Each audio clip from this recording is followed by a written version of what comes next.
So, the spoilers are out for My Hero Academia Manga Chapter 370, and boy oh boy is this going to be a very fun chapter to review. So, I don't want to spoil anything, so let's dive right into it. But first, right after this.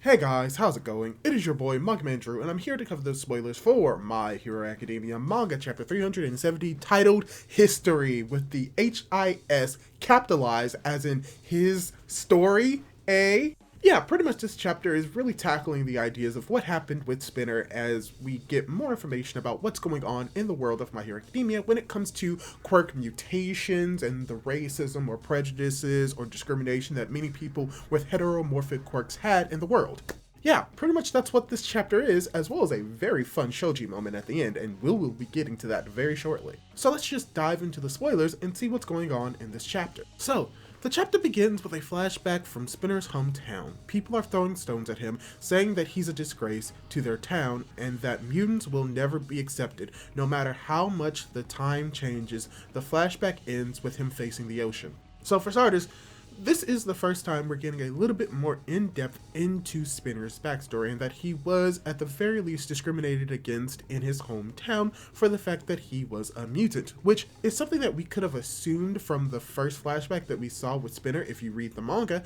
And with this, it shows that yeah, he was truly bullied for his appearance, for what he was born as, and this is going to be a running theme for many characters with mutant type quirks in the story, most likely that grew up in more of the countryside area, as you will be seeing later. Next, there is some context to what is happening. All for one assumed that Kurogiri would be at the central hospital and sent Spinner some of the remnants of the Paranormal Liberation Army and several civilians who follow them to attack the place. There is about 15,000 people there. Most of them are mutants. And here's where things get a little bit more complicated for what is going to be going on in this chapter when it comes to the discrimination, potential racism of characters with mutant-based quirks. Because the next line of the text spoilers say that the heroes are trying to contain them, but counting the police, they number only 200. Mike thinks to himself that Shiro Kumo has become quite popular and attacks with a loud shout, but one of the mutants stops the sound from getting through with his own body. A mutant shark tries to hit Mike, but Coda controls some birds and protects him. He says that he got separated from Shoji. The cops want to call for reinforcements, but their chief says that it's impossible and tells them to use the taser shields to push the mutants away.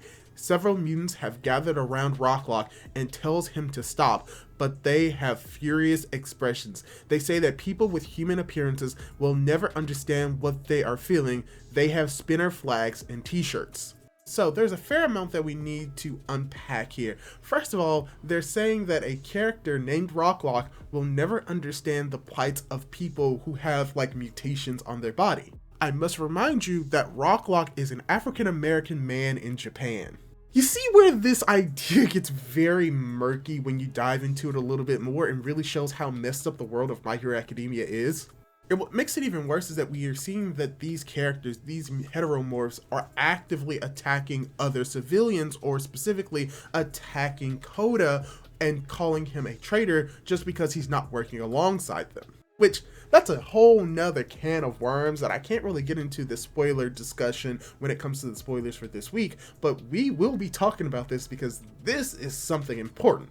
Because the next line of text spoilers say that they begin to attack Coda, who is knocked to the ground. He doesn't understand why this is happening, and one of the mutants calls him a traitor and asks if he grew up in a big city.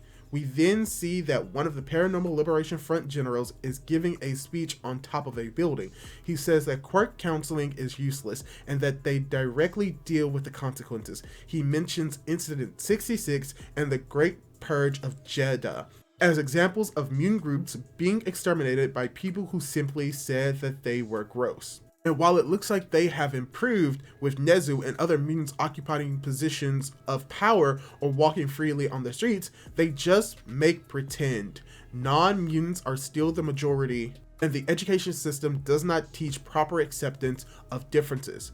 Many people still feel the same, quote, disgust that those responsible for the massacres felt. He then takes off his mask and says that they have never felt the light of heroism shining on them. They have all thought at least once that they'd be better without their quirks. And this is something that I want to dive a little bit more into with the review, but this is a concept that we've actually seen in the story prior to this moment.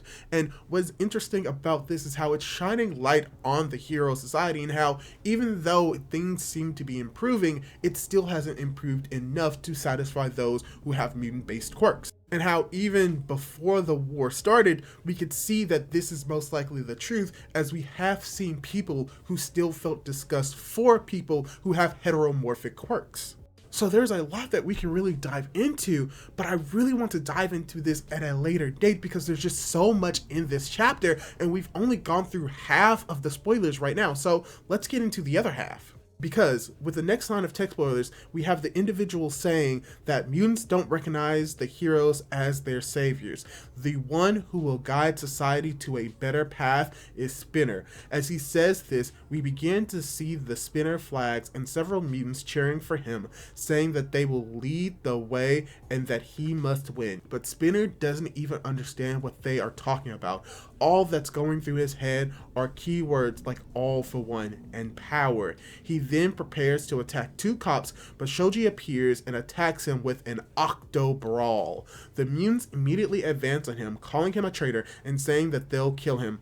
He then briefly remembers people who also wanted him dead because of how he looks and when he was younger, and asks what attacking the hospital has to do with their cause. He says that the previous war, the first thing the heroes did was ensure the safety of the patients on Jaku Hospital, something that the mutants did not even think about. We then see a flashback of Shoji with bandages on his face and facing the ocean like Spinner. He asks once again if they're thinking about the consequences of their actions, and if they are not, he will not forgive them. In the panel, we finally see Shoji's face. End of chapter. So this is just great. We're focusing more on Shoji, which is something that we knew was going to be happening, but there's just so much more like nuances that we can really get into this. And like I said, I want to get into this stuff more in the review proper and more of a discussion sense, but yeah, this is pretty much all the spoilers that we have for this chapter. This is, in my opinion, a fantastic chapter, and it has nothing to do with the action in the chapter at all, but what this chapter represents and what it's going to be doing for the story moving forward. But this spoilers are doing, and what this chapter is most likely doing, is shining light on part of the society of the My Hero Academia world that was always shrouded in shadows that didn't come to the surface until the war began. And now this is going to be an issue that they are going to need to address moving forward, and this is just the start of it. So I can't wait to see where this is going from here. We'll talk more about it in the actual review proper, but yeah, this is all the spoilers that we have for this week for My Hero Academia Manga Chapter 370. So let me ask you this: what did you think of the chapter spoilers? Did you like them? Did you dislike them? Did you think that they were quote-unquote boring? Leave your thoughts down in the comments down below. Leave a like on the video if you liked it, and don't forget to subscribe to my YouTube channel for more content like this. Do all that cool jazz, and hopefully I'll be able to catch you in my next video. Goodbye!